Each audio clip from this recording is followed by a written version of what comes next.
यहाँ पे कोई शख्स है अकरम, जिसकी डेथ होती है, जो कि हस्बैंड है। तो उसने अपने पीछे क्या छोड़ा है? अपनी वाइफ को छोड़ा है, तीन उसके बेटे हैं और एक उसकी बेटी है। अब उसमें से जो उसका एक बेटा है, वो ये कहता है कि मुझे जो है स्पेसिफिक प्रॉपर्टी दे दो, कुछ भी हो, दुकान हो, घर हो, कुछ भी दे दो। और इस पे सारे बंदे क्या हैं, एग्री भी हैं, बाकी लोगों का एग्री होना भी जरूरी है, बाकी सारे एग्री भी हैं। तो वो स्पेसिफिक हिस्सा लेके निकल जाता है। अब यहाँ पे हमने वही समझाने की कोशिश की है कि केस वन अगर हम लेते हैं, और इसमें हम लेते हैं कि वाइफ है, तीन सन है और एक डॉटर है। तो ये वाइफ का 1/8 हो गया, चूंकि औलाद मौजूद है। तीन सन और एक डॉटर, ये कौन सी कैटेगरी में आ जाएंगे? असबा बी गैरी के अंदर। इनकी निस्बत 2:1 होती है। जो सवाल हमने दो दो पेज में किए थे वो छोटी सी जगह में अब हो जाएंगे। तो 1/7 जब इसको दे दिया तो 7/8 बच गया किसके लिए? तीन बेटों के लिए और एक बेटी के लिए। तो तीन बेटों और एक बेटियों की जो निस्बतों का जो जोड़ है वो कितना आ जाएगा? 7 आ जाएगा। हर बेटी की निस्बत 2 है, 2 3 6, और बेटी की 1 है, ये हो गई 1। तो ये हो गई 7। हर एक की निस्बत, बेटे की निस्बत 2 और बेटी की निस्बत 1 है। तो निस्बतों का जोड़ ये हो गया। अब सन का हिस्सा अगर हमें निकालना है तो 7/8 हो गया टोटल माल बचा हुआ। उसके 7 डिवीजन हो गए 1/7, और 2 डिवीजन चले गए बेटे को।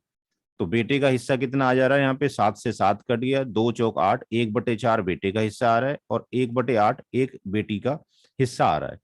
अब इन सब को हमने यहाँ पे रख दिया, 1/8 बीवी का, 1/4 बेटे का, बेटे का 1/8 इसका, बेटी का। तो हमने ये देखा कि टोटल जो प्रॉपर्टी थी वो तकसीम कितने हिस्सों में होगी? 8 भागों में तकसीम होगी। उसमें से एक हिस्सा माँ को चला जाएगा, दो दो हिस्से बेटों को चले जाएंगे, एक बेटी को चला जाएगा।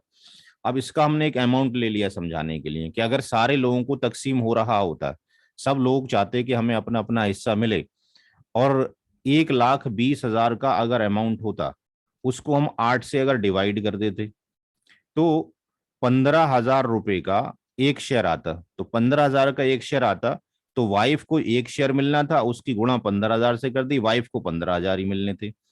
हर बेटे का जो शेयर है वो 2 शेयर मिलते, तो 15 से 2 की गुणा कर दी, हर बेटे को 30,000 30,000 30,000 मिलते।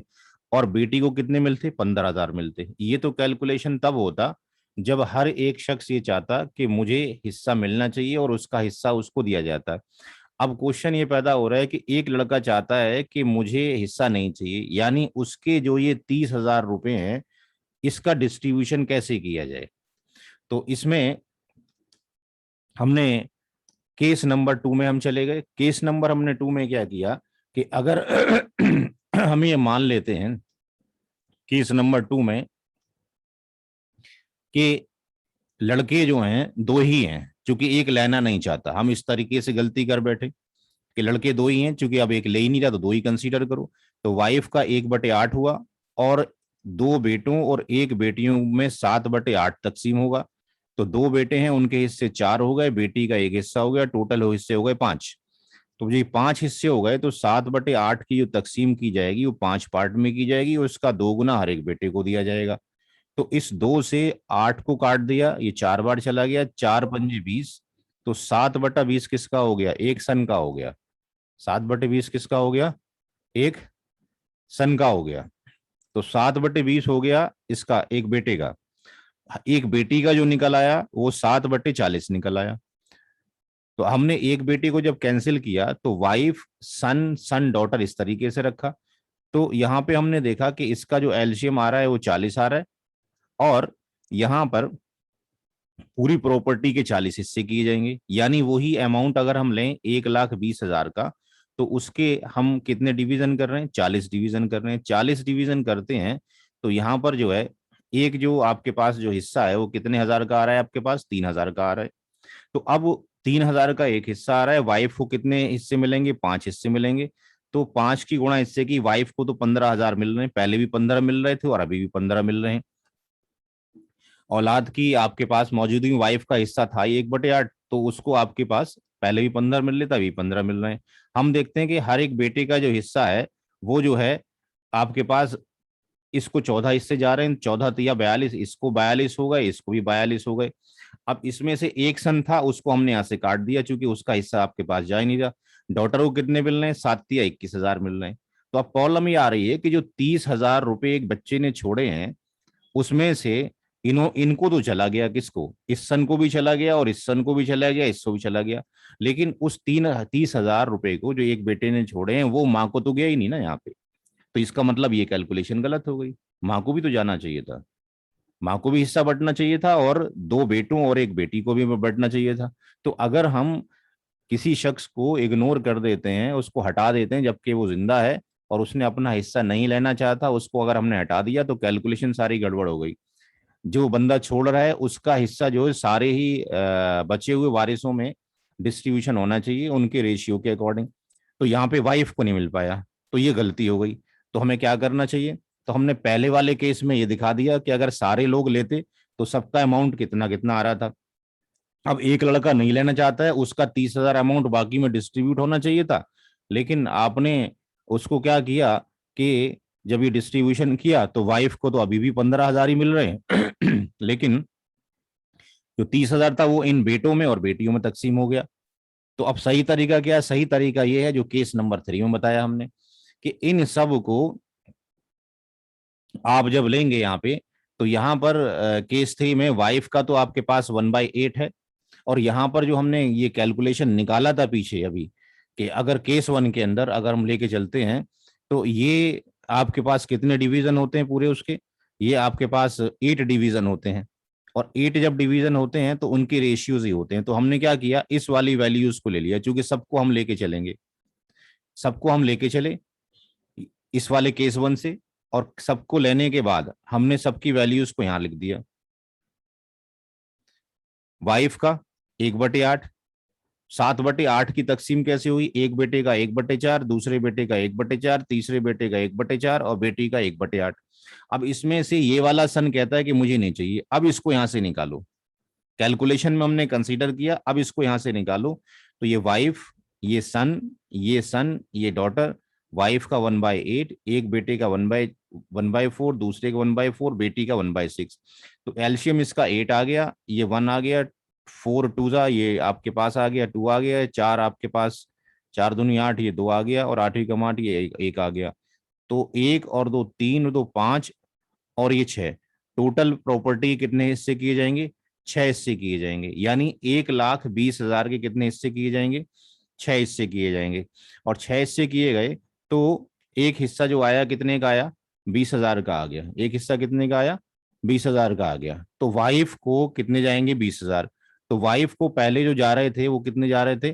15,000 जा रहे थे, याद रहे। उसमें वाइफ का एडिशन कितना हो गया? 5,000 हमारे पास और ऐड हो गया। बेटियों को पहले जो जा रहे थे स्टार्टिंग के अंदर, हर बेटे को कितना जा रहा था? 30,000 जा रहा था, हर बेटे को 30,000 जा रहा था। तो अब जो दो बेटे बचे हैं उसमें से एक को 30,000 जा रहा है, और जो बचे दो बेटे, यानी 30,000 में से ये अगर हम देखते हैं तो 10,000 उसका एडिशन यहाँ पर हो गया। ये 10,000 इसको यहाँ पे ऐड हो गए।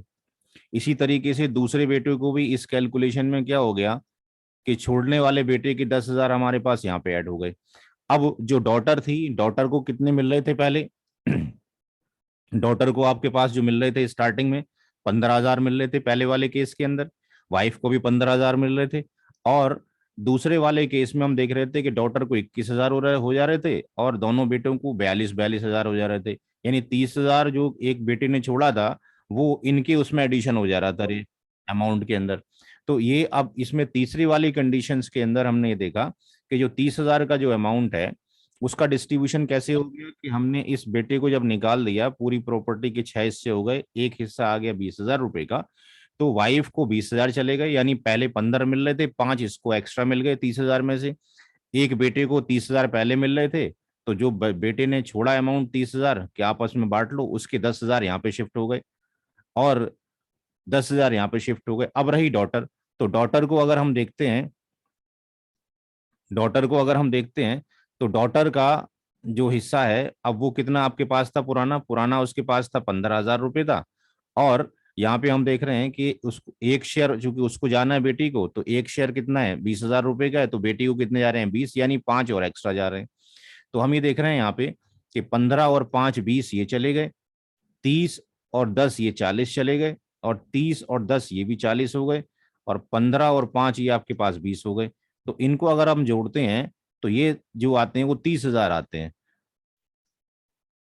ये 10 और 10 20 हो गए, और 5 5 अब 10 हो गए। तो जो 30,000 का डिस्ट्रीब्यूशन था वो इस तरीके से आपके पास चला गया, किसके अंदर, वाइफ के अंदर चला गया, बेटों के अंदर चला गया, डॉटर के अंदर चला गया।